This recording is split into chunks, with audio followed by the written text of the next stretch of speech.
Hello, and welcome to the Office of Global and Community Engagement's Forum on Global Affairs. My name is Fraser Turner, and I'm the Senior Director for Global Initiatives at Loyola University Chicago. I'd like to welcome those of you joining us on Loyola's campuses in the Chicago area and from around the world for today's discussion in the current hosted web series, What Are We Learning from the War in Ukraine? It is my distinct honor to introduce Dr. Mark Kuczewski, who will be leading today's discussion on refugees and how has the war in Ukraine affected Western policy. Dr. Kuczewski is the father of Michael I. English, Professor of Medical Ethics, and the director of the Neiswanger Institute of Bioethics at Loyola University Chicago Stritch School of Medicine.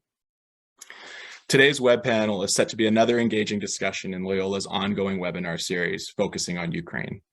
I encourage all of you to participate in upcoming panel discussions in the series, as well as future series as part of the Forum on Global Affairs. Lastly, I'd like to thank the individuals and offices across the university that helped make today's panel a reality, specifically the Office of Global and Community Engagement and the university's task force on the situation in Ukraine. I would now like to invite Dr. Kuczewski to begin today's discussion and introduce the other panelists who have graciously agreed to share their experiences and insight with us today. Fraser, thank you, and Father Hendrickson and everybody at the Office for Global and Community Engagement for sponsoring this important series. As you mentioned, today's panel is going to be on the topic of refugees, and and with that topic, we're looking at what this whole series is looking at. What can we learn from the war in Ukraine on this particular focus? And with refugees and displaced peoples in general in the United States, we see it on the news nightly, but it's really a confused word salad where we hear the words refugees, asylum seekers, asylees, undocumented immigrants, and there's a constant focus on a so-called crisis on our southern border. And so it's very fitting that we take this opportunity to try to tease out a few thoughts about the experience of people who are displaced and some reflections on policy and where we should be going with that. And to do this today, we have one speaker coming to us from Ukraine who will share her experience of displacement during the war. And then one of our own here from Loyola who will talk a little bit about US policy and how it's been impacted. And so our first speaker will be Dr. Vladislava Kuczewska, who's an associate professor of internal medicine at Sumy State University. She holds an MD and in addition to that, a PhD in genetics and pulmonology from Sumy State University. She's a practicing rheumatologist, and we're pleased to say that she's a bioethics fellow with Loyola's Neiswanger Institute for Bioethics, through which she's earning a Master of Arts in Bioethics. She was recently hosted as a guest faculty at the University of Wrocław and also Wrocław Hospital, and has now returned to her position at Sumy State University in Ukraine. She'll be followed by our own Catherine Kafka-Waltz, who's an attorney and the director of the Center for the Human Rights of Children at Loyola University Chicago. Catherine has an extensive background and expertise in all aspects of immigration, especially regarding exploitation and human trafficking of migrants. She's successfully represented dozens of victims of human trafficking in the United States within immigration and criminal justice proceedings.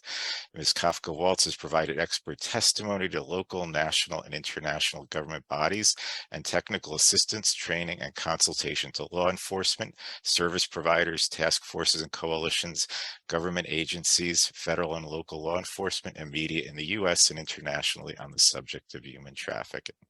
And so I will turn it over to our first speaker, Dr. Kuczewska.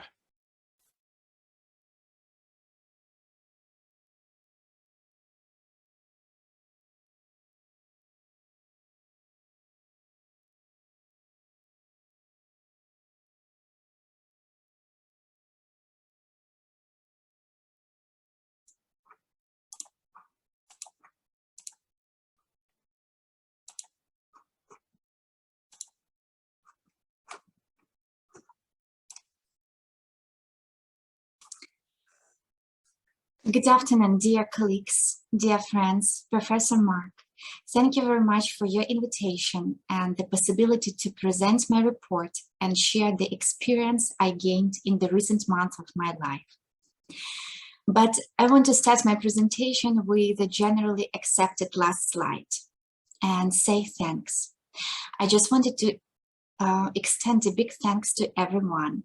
And sincerely, I cannot express the full extent of my gratitude with words. So I will simply continue to pray to God and thank the world and people in need who prove the existence of morality, humanity, and kindness.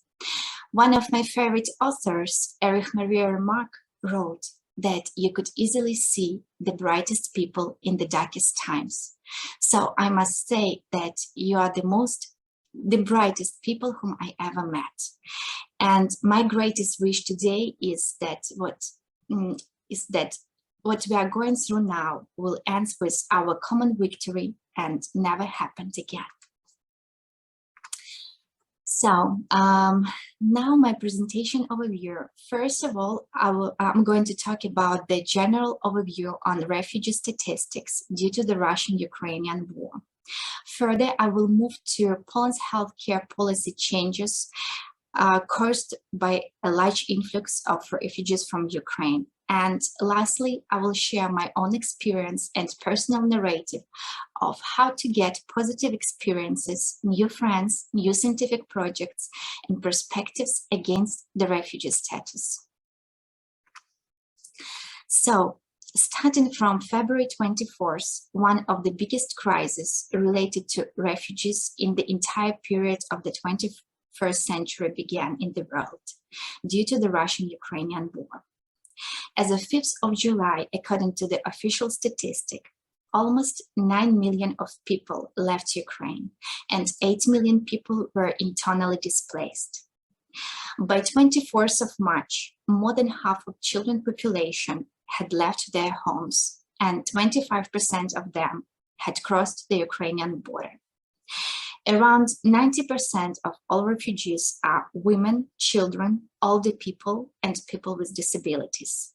So all the categories mentioned above require medical aid in different fields. Around 2 million of Ukrainians fleeing Russia's invasion are estimated to be staying in Poland. That's more than double than any other country in the European Union. Due to that fact, at the beginning of March, the Polish government adopted a draft of a special act on assistance to citizens of Ukraine,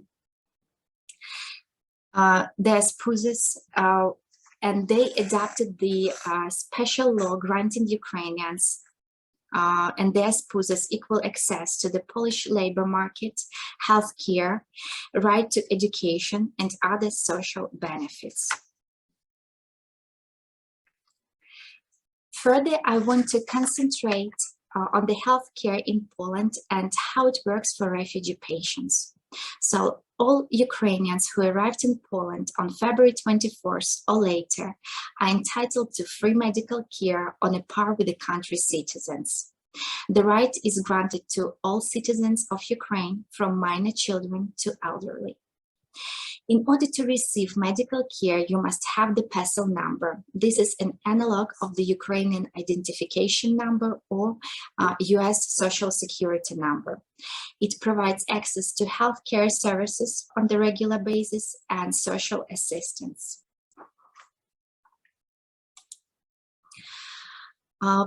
Poland has provided Ukrainians with free access to healthcare at all levels, including basic medical care, such as visits to family doctors and ambulance call, specialized outpatient care, diagnostic tests as directed by a doctor, inpatient and psychiatric treatment, rehabilitation, and basic dental services. Moreover, Poland updated the vaccination policy. All the preventive measures, such as vaccination, are guaranteed to Ukrainian children who crossed the border after the war, including children who were born in Poland.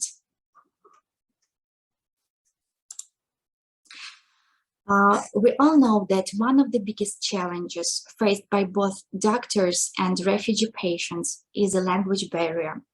So a few months after the war, the Polish government developed the special mobile application designed for Ukrainian patients to facilitate communication with Polish physicians. With the help of this application, which is divided into two modules. The one is especially for patients. The second part is designed for physicians. So in that way, Ukrainian patients are able to fill the basic data about their symptoms and complaints, and the Polish physician will receive this information simultaneously in Polish language. Moreover, Poland developed some special services. For example, Ministry of Health, in close cooperation with European Union, coordinates referring patients from Ukraine for further treatment in other European countries. This includes patients requiring highly professional medical procedures, including complex surgeries and transplantations. Considering the large flow of Ukrainian refugees, among whom there is a certain percentage of healthcare workers, the Ministry of Health has simplified the registration process for medical personnel, including medical doctors, dentists, and nurses. This decision helped with the partial employment of doctors on the one hand, and on the other hand, to cover unfilled workplaces.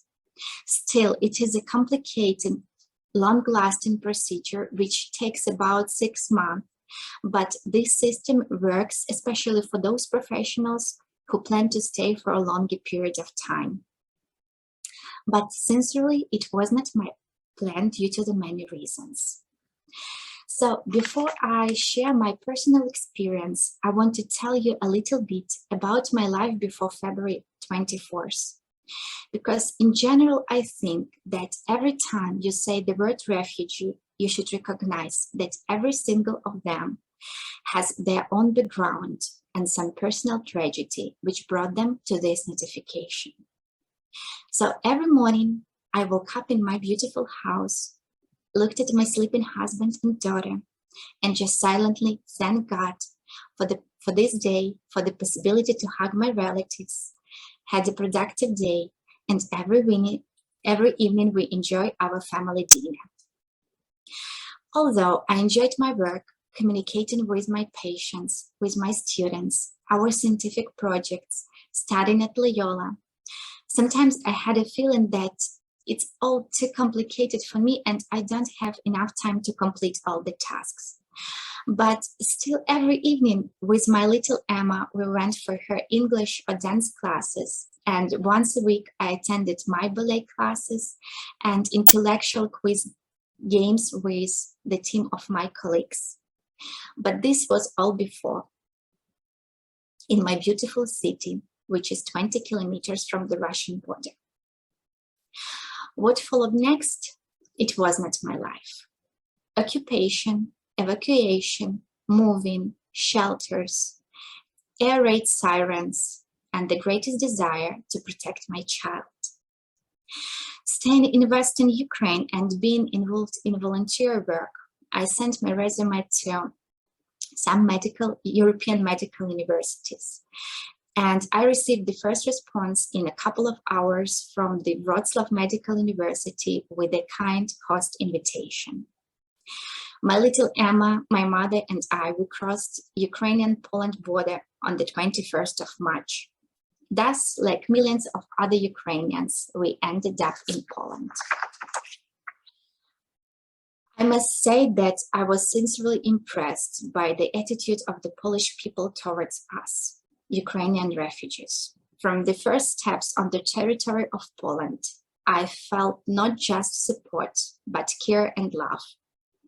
I got the impression that Polish people, they do not sympathize us. They live this tragedy together with us, sharing our pain. Before that, I had no idea that such a thing is possible in a modern world, and I was looking for an explanation.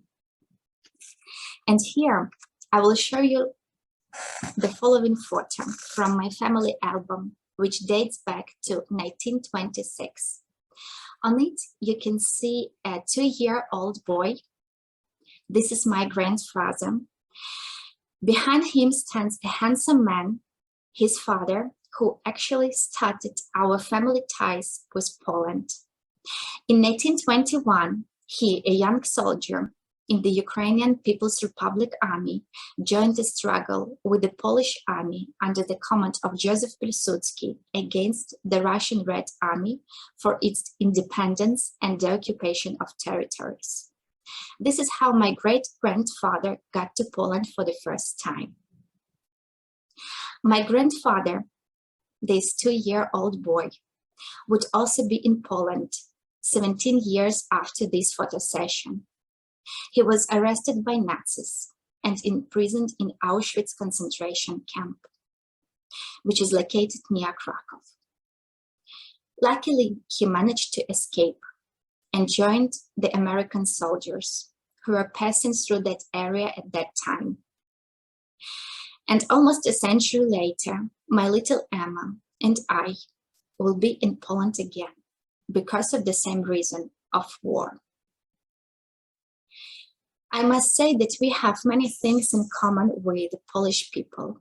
We have similar moral values, similar culture, similar language, and a common enemy with the same imperial ambitions over the centuries. So probably this explains a lot.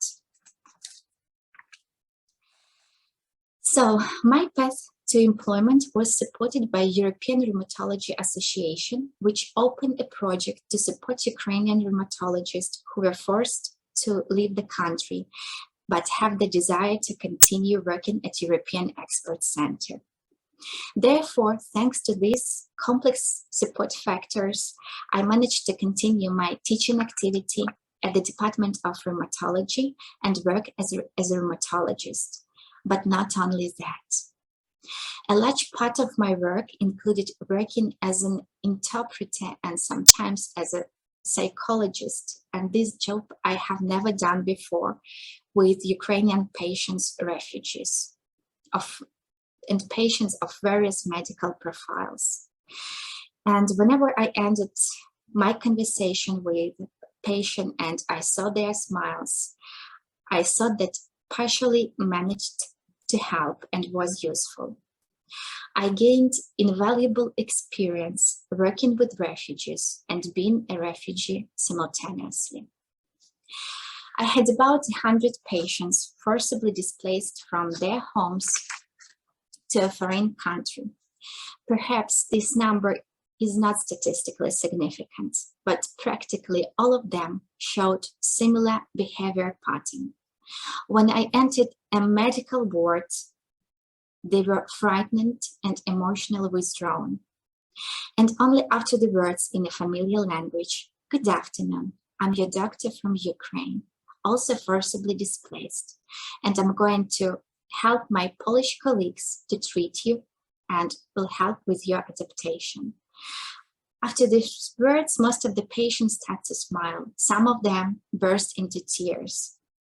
But it was much easier to contact them further. This work saves me. It keeps me alive and motivated, as I have a feeling that by helping my patients, I was helping myself. In addition, I continue to work with my Ukrainian patients and my Ukrainian students, and knew that all of them were waiting for me at home. On September 13, my little Emma, my mother, and I crossed the Ukrainian-Polish border in the opposite direction with the greatest desire to never have to travel for such a reason again. We returned to another reality, to our wounded country, with regular attacks by enemy drones and missiles. But we tried to catch every moment of normality and be as efficient as we can, at home, at work, and our city. And finally, I want to thank you for your attention and the opportunity to speak today, because despite the subject of my report, it is still a great opportunity to be in the familiar past reality. Thank you for your attention. Thank you so much, Dr. Kuczewska. And if any of you have questions for Dr. Kuczewska or Dr. Waltz or Professor Waltz after she speaks, you can put them in the Q&A box while they're speaking, and we will take those for both of them at the end of Dr. Waltz's remarks. And so now we've heard a little bit of the experience of being displaced, and now for a little bit of reflection on policy, I'll turn it over to Catherine Kafka-Waltz.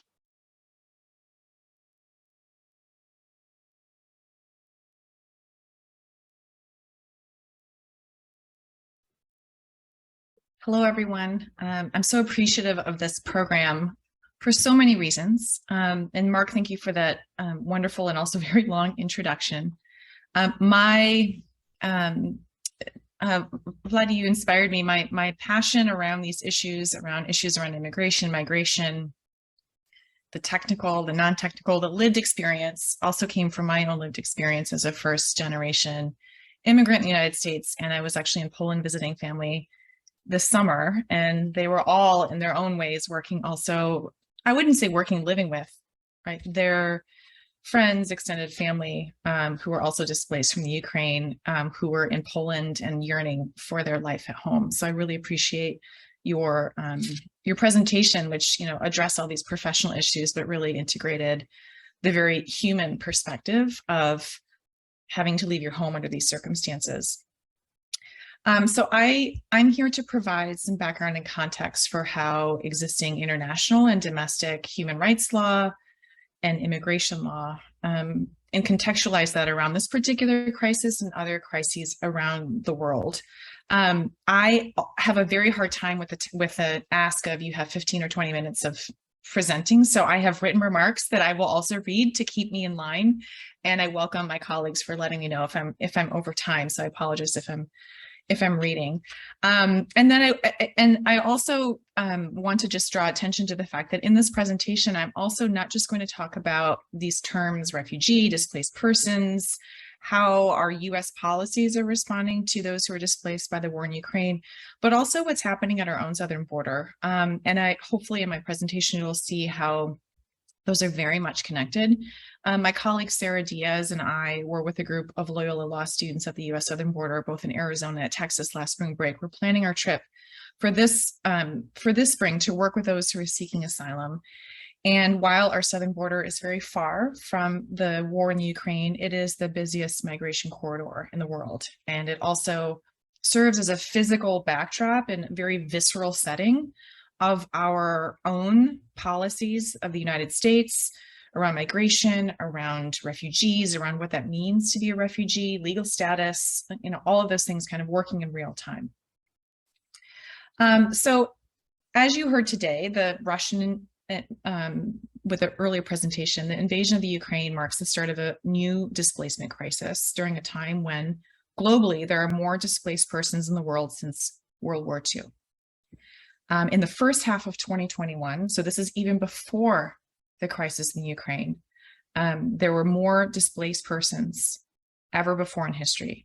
And so the first quarter, the UN estimated there were 84 million individuals who were forcibly displaced worldwide as a result of persecution, conflict, violence, or human rights violations. And this was an increase of almost 2 million from the previous year, which I think is really incredibly profound. And there are, let's move forward and talking about terms. So there are a lot of terms to be used to describe, and I think this was highlighted in the earlier presentation, the specifically Ukrainian nationals who are fleeing the war, as well as others. And so I want to begin in response to this mass global displacement by providing just a very brief overview of legal definitions of several terms that many of you may be experiencing or reading or hearing in the news. And then I'll start with the definition of refugee under our Refugee Convention, Refugee Protocol, and then move on to more contemporary immigration protective relief and statuses, and really just policies, and then try to contextualize them both historically and also in contemporary. And this is a very ambitious agenda for 15 to 20 minutes. So I want to just begin with the definition of a refugee under the Refugee Convention and the Refugee Protocol. The Refugee Convention of 1951 was adopted in the aftermath of World War II, which prior to the Ukraine invasion was the largest cause of displacement of persons that the world had ever experienced. And the Refugee Convention and the protocol, which I'll talk about by incorporation, defines refugee as any person who, owing to a well-founded fear of being persecuted for reasons of race, religion, nationality, membership of a particular social group or political opinion, and is outside of the country of his nationality, or is unable, owing to fear, is unwilling to avail himself of protection of that country, or who, not having a nationality and being outside of the country of his former residence as a result of such events, is unable to, or owing to such fear, unwilling to return to it. That's a lot that I'm just describing verbally that's not on a slide. But this is a very discrete and specific definition. And I think one of the important things to contextualize with this definition is that this also only applied to those who were displaced in Europe prior to 1951, when the Refugee Convention was initially enacted. So it was primarily only for white Europeans who were impacted by World War II until the incorporation of the protocol in 1967. So the convention set out obligations for countries, really in response to the fact that when people left prior to the Refugee Convention and they left and crossed an international border, there were the rights that were provided to them via citizenship didn't cross that border. And so there was an international recognition that there needed to be some sort of response to address to these global crises, and particularly after 2 world wars, and recognizing that war and conflict, as well as other drivers of migration and forcible displacement, requires an international response to provide additional protections. The core principle of the Refugee Convention is non-refoulement, which declares that a refugee should not be returned to a country where they face serious threats to their life or freedom. And it's now considered a term of customary law. It sets about obligations to protect, to integrate, to resettle, and not to discriminate against refugees, and not to impose penalties on account of any illegal entrance or presence on refugees as well. And so the United States chose to adhere to the guidance provided in the Refugee Convention when it ratified this 1967 protocol, which extended the rights that I've just described beyond just white Europeans who were impacted by World War II across the globe. And then the US adopted its own statute related to the status of refugees in 1980 under the Refugee Act. And so the Refugee Act sets out a statutory framework for seeking asylum in the United States. And so again, this is a little complicated, but a refugee designation happens outside the United States.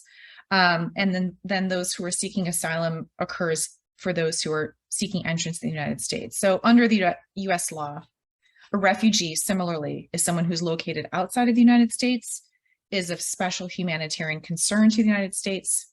They demonstrate that they were persecuted or fear persecution due to race, religion, nationality, political opinion, or membership in a particular group, is not firmly resettled in another country, and is admissible to the United States. I want to note that it's important that, and this was, I think, mentioned in the opening comments, that in the context of the Ukraine, what I just read applies to many people in characterizing those who are displaced due to conflict and war as refugees. But it's at this point, it's from a legal perspective, it is largely a descriptive term. To date, there has been no formal designation of Ukrainians as refugees, and that designation or that determination is part of a legal and administrative process by which governments or the UNHCR determine whether a person seeking international protection is considered a refugee under international, regional, or national law. The difference between an asylee and a refugee is also largely procedural. So a person who requests asylum in the United States is called an asylee. So they have not been designated as a refugee before they come to the United States. They are here coming to our border or any other border, seeking that same safety, sanctuary, and rights afforded to a refugee. And so a person who requests asylum in the United States is called an asylee, and a person who requests protection while overseas and then is given permission or that formal designation that I just mentioned is called a refugee. But for both, the applicants must, in order to obtain that status, prove the same thing, that they qualify for protection under the Refugee Convention, as well as under US law in the United States. And for both, so people who have been granted asylum in the United States have the right to remain in the United States indefinitely, or at least until conditions in their home country return to normal. They can apply for a work permit. They can apply for permanent residency. They can apply for citizenship, which is different from some of the other terms that I'm going to cover. So for, and I'm going a little out of order here. So for internally displaced persons, according to the UN, a person who is an IDP, an internally displaced person, which is descriptive of many Ukrainians, are persons or groups of persons who have been forced or obliged to flee or leave their homes or places of habitual residence, in particular as a result of or in order to avoid the effects of armed conflict, situations of generalized violence, violations of human rights or natural or human-made disasters, and who have not crossed an internationally recognized state border. So those are internally displaced persons. And there are millions of those in the Ukraine as well, who have not left or crossed an international border, but have moved to within their country to a safer place. And Vladi, you may have the specific numbers, but the population of Ukraine is quite large, or was quite large before the displacement and before the war. So there are millions of people who are also just moving to other parts of the country that they believe is safer. And then it's also important that that displaced persons is also a descriptive term. It does not confer a legal status or legal protections. It's a descriptive definition. So internally displaced persons being inside their country remain entitled to all the rights and guarantees as citizens or residents of their own country. And then the terms migrant and refugee also have distinct and different meanings that also intersect, and it's confusing, and it leads to a lot of problems, I think, for both populations, and also in contextualizing and analyzing what are the appropriate responses. And so, as I just mentioned, refugees are defined and protected under both international human rights law and also US domestic law and most other national laws. The term migrant generally is applied to people who choose to move because not because of a direct threat of persecution or death, but they move mainly to improve their lives by finding work, or in some cases for education, family reunion, or other reasons. And unlike refugees who cannot safely return home, migrants face no such impediment to return home. And so if they choose to return home, they will continue to receive the protection of their own government. But this terminology, as I inferred, becomes very complicated when governments recharacterize, or politicians, I should say, governments or politicians recharacterize the choices that people have about the conditions by which they return or the conditions by which they left. So moving on with temporary protective status. So TPS is a legal term that confers a designation of some benefits to a displaced person. It does not confer all the benefits of someone who's designated as a refugee or someone who has received asylum in a receiving country. It's a tool to provide temporary humanitarian relief under certain conditions. It's not a designation of refugee status, which again provides more long-term and permanent immigration relief and rights closer to those of citizens. So a country may be designated for a temporary protective status when conditions in the country fall into one or more of the three, their statutory bases, and I'm talking about TPS in the United States: ongoing armed conflict, which includes the Ukraine, environmental disasters, or extraordinary and temporary decisions. Again, how these are analyzed and characterized is a very political process and decision. And this is for another, I think, panel presentation about how different administrations have applied TPS in different circumstances. So in June, the Biden administration announced temporary protective status designation for Ukrainian nationals. But that was only for Ukrainian nationals who were already in the United States prior to March 1st. And Ukrainian nationals who have been granted temporary protective status allows them to remain legally in the United States, where there are conditions that apply. It does not count those who are trying to cross the border now, with some exceptions. And so one of those is this also a new program called Uniting for a Campaign, which provides, and this is another legal term, parole, which is temporary admission into the United States, similar to temporary protective status, but not the same. But it requires someone who's already here, either a Ukrainian national or a US citizen who's not a Ukrainian national, to financially sponsor, to prove that this individual that they are sponsoring will not be a financial burden. And it provides temporary admission into the United States. So last week, in response also to the to critique about these protections that were provided to Ukrainians, the Biden administration also provided temporary protective status to nationals of Afghanistan, Cameroon, and including the Ukraine, to apply for this time-limited permission to live and work in the United States. And to also, I neglected to mention, one of the other benefits is to avoid deportation. So it's not a visa, it's not a pathway to citizenship, but it's just a temporary protection without access, without being deported, access to work authorization, and access to some benefits. And Europe similarly has provided Ukrainians a similar temporary protective status that is available for 18 months. I am not an I don't have a sense of what's going to happen. I presume that these will be extended.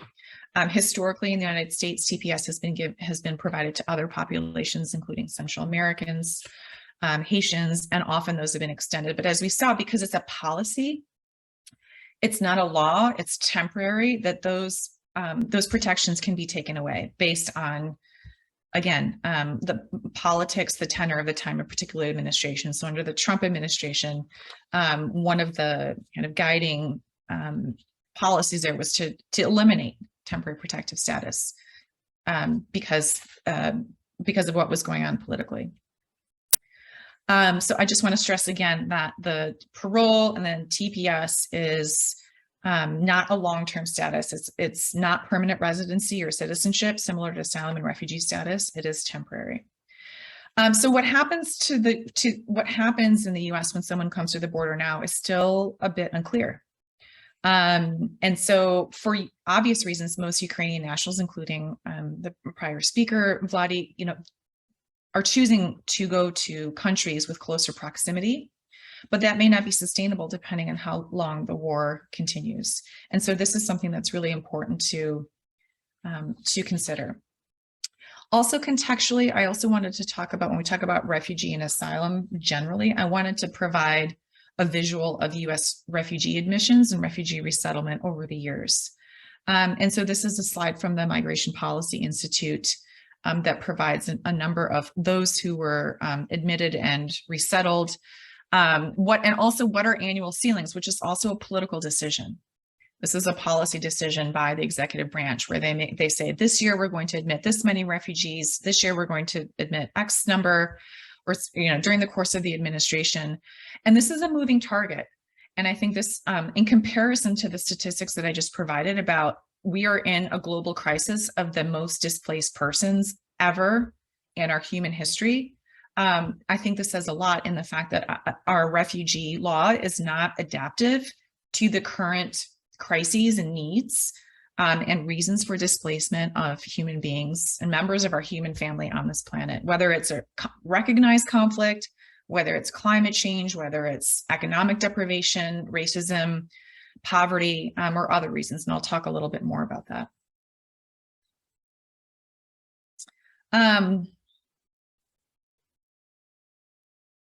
Actually, let me go back. Well, let me go back a little bit. So with respect to this, many international observers and immigration and refugee practitioners and scholars have observed a stark contrast, and some have even called it very explicitly a double standard about current policies in receiving in the United States and also in Europe in receiving Ukrainian nationals in comparison to other members of the human family around the world who are impacted by conflict. So for example, both Europe and the US's response to Syrian refugees was quite different. In the United States, it was probably most evident by the policy and executive order under the Trump administration known as the Muslim ban. The responses to Central Americans who are seeking asylum was and continues to be stymied under a policy called the Migrant Protection Protocol, which I had as a bullet point in the prior slide of terms I'm going to talk a little bit more about. Afghanistan is another example, where even those who managed to make it to the United States didn't receive any formal protections for extended periods of time. And as a result of these policies, largely created to keep migrants from the global South out of the United States and the global North, I would argue, has had an impact even on Ukrainians and others attempting to flee war. One of those is this tweet here in the middle. There's a lot of photos on one slide. I was trying to keep it to just a few slides, and I probably overdid it, where I put too many visuals on one. But in the middle is a tweet by a colleague and legal practitioner who works at the border and also on the Mexican side of the border earlier this year in March, where she was observing a Ukrainian woman and her minor child at a port of entry seeking entry into the United States and seeking sanctuary and safety. And she was not allowed into the United States at this period of time because of policies and practices that were intended to keep other migrants outside of US borders. So in December of 2018, the Trump administration announced the creation of a program called the Migrant Protection Protocols, or MPP, often also referred to as Remain in Mexico. And under it, US border officials return non-Mexican asylum seekers to wait for months and even years in dangerous locations in Mexico while their claims were adjudicated in US immigration courts. There were thousands of people, including tens of thousands of children with disabilities and chronic health conditions, that were staying in Mexico, often at the border in ad hoc refugee camps and tents, waiting to apply for asylum, which is an international human rights, but in Mexico.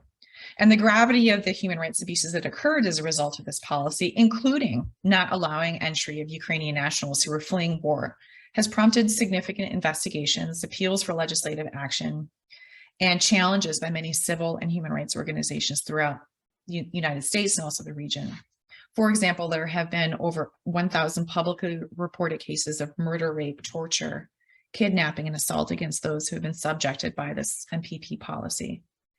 And our center has submitted reports, the Center for the Human Rights of Children, to the UN, the Special Rapporteur on the Human Rights of Migrants, detailing the abuse of children and families that were forced to remain in Mexico under MPP because they were subjected and forced to wait in these camps that were makeshift tents, that were plagued by crime, abuse, and poverty. During our spring break travel to the US-Mexican border, our Loyola law students were among the first observers who were allowed to access their new MPP courts. They're like tent courts. I say courts in quotes very intentionally because the due process of this adjudication process is disarming, and it's really appalling. And so students at Loyola were one of the first to actually observe the MPP courts, which international observers weren't even able to access right before this. And so they were able to observe the court. They were able to provide intake to asylum seekers. 3 minutes remaining, and that was probably a couple minutes ago because I can't see the chat, I'm sorry. And they observed the vast majority of intakes and interview prep was conducted with also Nicaraguan and Venezuelan asylum seekers who face significant persecution on account of their political opinions and conditions of their country. I'm almost done.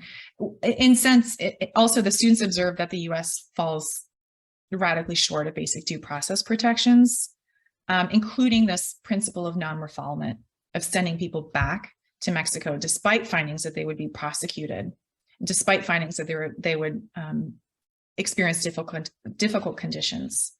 And these other pictures are actually taken by our students at the US border while many of us maybe are sitting in Chicago or the Ukraine. It is the busiest migration corridor in the world that receives the most migrants of any other place in the world. And this is much of what it looks like: barbed wire, drones, uniformed law enforcement officers who are carrying weapons, trucks, And so this is the visual of kind of the reception of those who are attempting to seek safety and sanctuary, which I will repeat is a international human right for those who are eligible. And so a lot of our policies have been contrary to these values.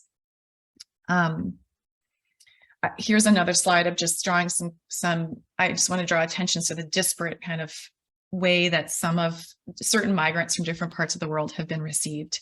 And so here is an example of a media report where in Eastern Europe, where a young boy is hailed as a hero for traveling 700 miles alone. And then here are pictures from of Central American young men at the top and children who are being detained in CBP processing centers and who are touted as criminals, as bringing disease, not as heroes, also for traveling often similar distances.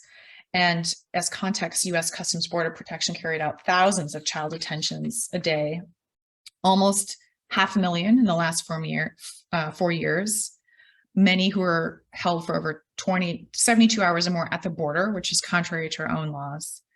And so this is, I demonstrate this not to create a false hierarchy of there's one kind of refugee, asylee, displaced person, migrant, and I'll just focus on human being that is more important than another, but just to demonstrate, even going back to that tweet of if we have policies and practices and laws that prevent certain people from coming in, it has an impact on everyone. And so to just kind of, I think, elevate the idea, if we create a more humane system to take the language of the prior speaker and thinking about our own humanity and kindness and understanding of why people flee their homes, this is really, I think, an essential next step. And so I just wanted to close with excerpts from a poem that many of you who are interested in these issues may be already familiar to you. This is by a poet who lives in the UK who's Somalian. And, I've been talking about law, but I also want to provide an emotional side of why people seek refuge and safety. And the terms I've been talking about are largely legalistic, but we really need to, I think, remember about how our neighbors are living and a call to those who are more fortunate, because we have the power to help and to see and to transform. And that is the purpose of, I think, this poem. And there's a link here to hear the entire poem for those of you who are interested. I also want to close with just a couple comments that by drawing attention to the racism and inequities in our current policies affecting those who are forcibly displaced and refugees, it is not my intention to diminish the experience of Ukrainians impacted by the war. As I mentioned at the onset, I have a personal interest in this, but I do think that the international community, including the United States, should be providing these protections, doing everything possible to assist those impacted, including Ukrainians, including Afghans, including Central Americans, Ethiopians, and Venezuelans, to name a few. So thank you so much for your time, and I'm aware that I probably went over time, and I'm happy to answer any questions. Thank you so much for that presentation, Professor Waltz. Two excellent presentations. We have plenty of time for some discussion. And so I will take the first prerogative and start to feed questions to each of you. Dr. Kuczewski, going back to your journey, because your journey has several pieces to it, from when you're displaced at first within Ukraine and going to the shelter in Lviv, and then making your way to Wrocław and resuming practicing medicine there. Was your sense of purpose and meaning change a little bit when you were able to resume practicing? And was that important to how you felt at that time? And the patients you treated there in Wrocław, your fellow Ukrainians, do the other refugees struggle to have a sense of purpose when they're displaced? And is that important? Or the things that are done to help people? Because rather than just be sitting around being a guest, how do people have? How does that purpose play into people's lives? I think it is, thank you, Professor Mark, for such a great question. And I think that one of the most important thing is to find this purpose when you are displaced. Because all the time you should understand that you are in the different environment. You don't know anyone. You are absolutely alone. You are concentrated on the news. You are checking with your relatives who are staying in Ukraine all the time. But when you have a work, when you have a purpose, and especially when it's your work and job which you did at home, and you can continue, it's partly bring you back to the reality and to the normal life. So, yes. Yeah, well, thank you. And that's so important because as we were hearing, Professor Waltz was talking about some people with status in the United States, whether it's temporary protective status or being able to apply for a work permit. And as you point out, these things can take a long time. And meanwhile, people are, how to resume normalcy, what is it people do with their day while they're waiting for that, rather than just being rounded up and kept in shelters and things. And I mean, we forget this aspect, of just the bureaucratic delays and how many days it takes to get these things. And that's just so important. Just one follow-up question to that. Your fellow physicians, and this is coming from one of your classmates, Francis, he put in the chat box, is there a difference between you treating your fellow Ukrainian refugees in Wrocław and the Polish physicians, or are doctors and their patients are their patients? Is there a difference between those two? Okay, thank you. That's an interesting question, but I should say, and I should admit, the high professional standards and high ethical standards of my Polish colleagues towards Ukrainian patients. And I couldn't say that we as Ukrainian physicians have more commitment towards our Ukrainian patients. I couldn't say that. I just can underline the point that presence of Ukrainian physician in that environment sometimes could be very helpful due to some differences in the healthcare system, due to some cultural peculiarities.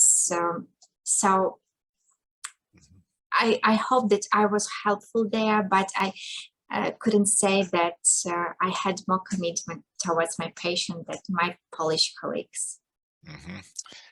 Well, thank you. And this goes to a lot of what we discuss in the United States about diversifying our physician workforce. There is a benefit to diversifying it because the physicians learn from each other about the cultural importance and things, but it's not a difference in dedication to the patients or anything like that. And Professor Waltz, if I might ask you a question, a lot of Americans are fairly skeptical about migrants to the United States, displaced persons. And what would we say to somebody who said to us, these laws that you pointed out, did come out of the post-war context in World War II, and really that's who our refugee laws are made for, and maybe we messed up with the Syrians and we should have been more generous, and and now we're trying to make some carve outs for Ukrainians, and that's to the good, because that's what the laws are intended for. But these folks coming to our southern border from Venezuela, from the Triangle countries, the country's not at war. They might assert, well, they're migrants looking for a better life, but the U.S. does not have any obligations to them in these same ways. What would you say to that? I think a gun to the head or to your child is a gun to the head or to your child, regardless of if it's a recognized conflict or not. That's kind of my short answer to that question. And I mentioned it in my comments. I think the danger is in governments recharacterizing migrants' experiences and why they choose to flee. And this is why I chose to end my presentation with this very powerful poem of no one wants to leave their home.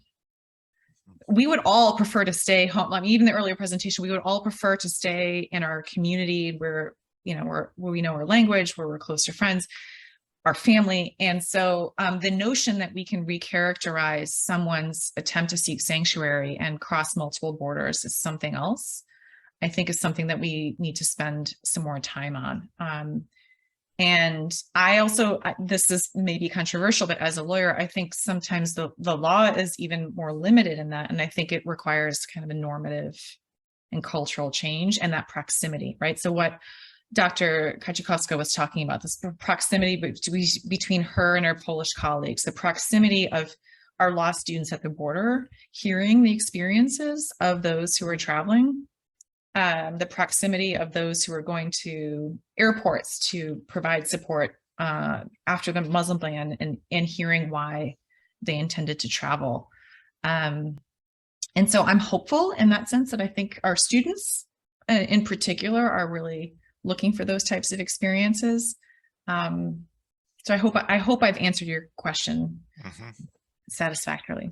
Yeah, no, thank you. I think that you're right, that these laws are intended for people in danger, in harm's way. And, you know, they may come out of, you know, temporary from the, historically, they come out of the post-war period, but partially in reflection on the pre-war period, you know, when at the lessons of the Holocaust, we left millions of people in harm's way that we could have saved. And the time to have stopped that was before the war. And, you know, and so I think we have to try to broaden this perspective, which I thank you for helping us to do. Dr. Kuczewski, somebody is asking in the chat box about the fact that you're currently back in Sumy now, and what is life like now? I mean, given that the hostilities are at a fairly intense point in the war.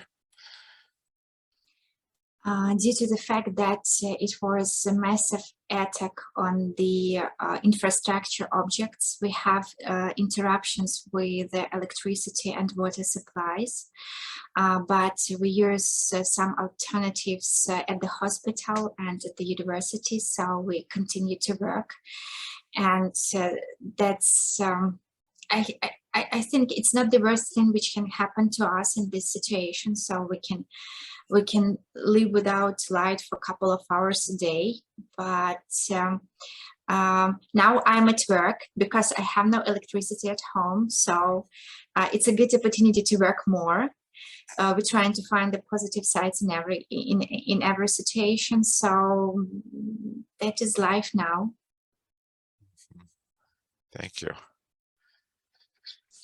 Is there any way the U.S. and people listening to this can be helpful to you and your peers at this point?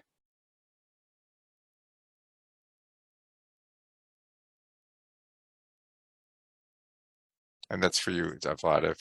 Is there anything we can do to help? Oh, no, thank you. I just sincerely appreciate your invitation and possibility to speak about our experience. It is very precious. Thank you. And Professor Waltz, you know, I think right now many of us who have been long following the immigration policies of the United States have felt the frustration I heard expressed in your voice to some extent. Are there things we should be doing now to mobilize for more just policies?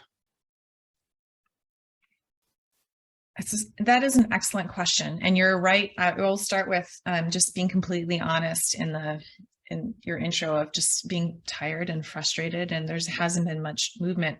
I actually have a lot of faith in students and young people who are, I think, more empathic and curious about these things, who are interested in kind of our common human experience. One. Two, I think contextually, we have to also remember that these international norms around protections are very new, but also in a fast changing environment. And so, you know, we have very limited protections available under like this very rigid definition that I provided that is interpreted differently by different countries and nationalities to a very particular instance of war, recognized conflict, recognized persecution. In the face of the climate crisis, in the face of different kinds of conflict, whether it's gang or unrecognized governmental or civil war or other things, I think I would just encourage our students across disciplines to consider how we can be more receptive to members of our human family who are suffering and to provide them the right protections and to push on laws and policies, but also within their own disciplines to be more responsive. Because we don't have the legal tools and mechanisms to respond to the current crisis of displacement. And I'm talking about forced displacement. So again, those who are forced to leave their home against their will. Mm-hmm. Thank you very much. And I see that we're just about out of time. So I really want to thank both of our panelists. I think this was marvelously informative and really the kind of thing that makes us proud as a Jesuit university in terms of our educational programming. And I just want to tell those who are on the call there will be a couple of more of these panels in future coming in future months. And Mary Usher has put the link to the web page for this series into the chat box because we are hoping to have one more on the rule of law and the war in Ukraine just before Thanksgiving break. The details have not been finalized, so please come to the web page to find out about that and to register for it. And again, thank you all very much for your time and attending, and thank you again to our panelists.